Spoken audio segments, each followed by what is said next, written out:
PF के इस contribution के बढ़ने के कितने फायदे ऑटोमेटिकली लोगों को मिलने जा रहे हैं अब पराशर जी? देखिए, बिल्कुल सबसे इम्पोर्टेंट, जैसे हेमंत जी ने भी बताया कि ये जो पीएफ कंट्रीब्यूशन बढ़ेगा और जब आप रिटायर होंगे 60 साल पे, जो उसकी कंपाउंडिंग का आपको लाभ मिलेगा, तो एक बहुत बड़ा कॉर्पस आपको यहाँ बन सकता है। क्योंकि अभी तक इंडिया में ज़्यादातर लोग रिटायरमेंट प्लानिंग नहीं करते हैं, तो गवर्नमेंट की बहुत अच्छी सोच है मेरे हिसाब से। हालांकि पहले जितने भी रूल्स आए, गवर्नमेंट चाहती थी कि लोगों को खर्च करने के लिए ज़्यादा पैसा मिलना चाहिए, बट ये जो रूल आया है ये बहुत अच्छा है। यहाँ पे आप ज़्यादा सेविंग कर रहे हैं और वो भी रिटायरमेंट प्लानिंग के तहत एक अच्छा कॉर्पस बनाने के लिए बहुत अच्छी शुरुआत हो सकती है यहाँ से। तो मेरे हिसाब से ये बहुत इंपॉर्टेंट है।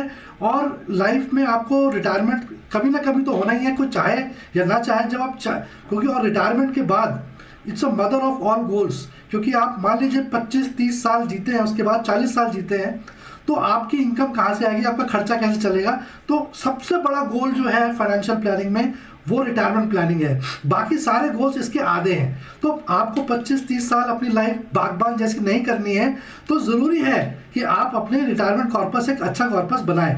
बाकी मेरे हिसाब से गवर्नमेंट की जो जितनी भी इनकम टैक्स रूल्स आए हैं ये बहुत ही वेलकम स्टेप है, क्योंकि बहुत सिंप्लीफाइड हो गया चीज़ें। कहाँ पहले हम न्यू टैक्स असेसमेंट ईयर कहते थे, फाइनेंशियल ईयर कहते थे, अब न्यू टैक्स ईयर हो जाएगा, सिंपल हो जाएगा। और बहुत सारे बदलाव जो गवर्नमेंट ने दिए हैं, लेकिन ये समझना ज़रूरी है कि न्यू इनकम टैक्स रूल अलग है, ये सबके लिए है, और ओल्ड टैक्स रिजीम और न्यू टैक्स रिजीम अलग चीज़ है।